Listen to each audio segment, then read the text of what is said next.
These are Taiwan's new high-tech military drones. Learning from the current war in Ukraine, Taiwan has felt a renewed sense of urgency to bolster its defences. The country says the drones are key to improving its asymmetric warfare capacity, where the resources between those involved in a conflict are uneven. They hope the technology will enhance the agility of its forces, should they ever have to face China's far larger military.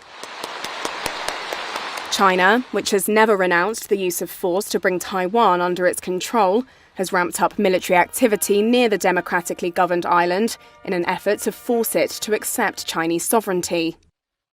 Taiwan's armed forces are well equipped, but are still dwarfed by China's.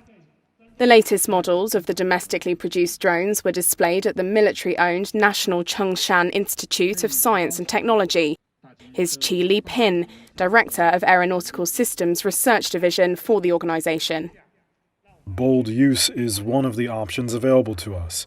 That's why the Ministry of Defense has introduced the commercial and military-grade UAVs for military use. I hope our national troops can familiarize themselves with this weapon of asymmetric warfare. Use them boldly. Taiwan's military has announced a partnership with companies aimed at producing 3,000 drones next year.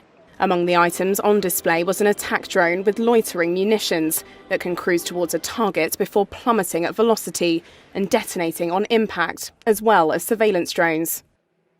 Taiwan's defense ministry claims China has sent its drones to areas close to the island to test its responses.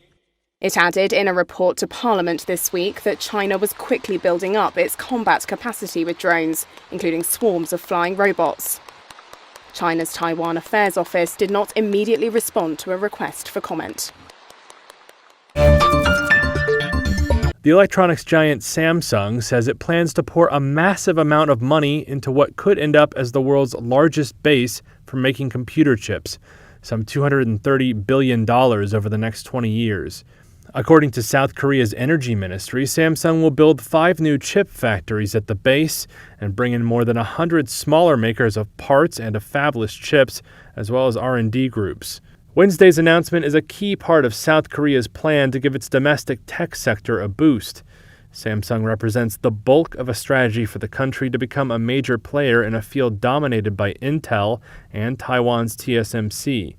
It's also part of a global wave of countries trying to shore up their ability to make chips after a shortage during the global health crisis that disrupted supply chains of everything from smartphones to cars.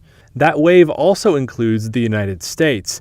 Last month, the Biden administration released details of its CHIPS Act, a funding plan that offers billions of dollars in subsidies for chip makers that invest in the U.S.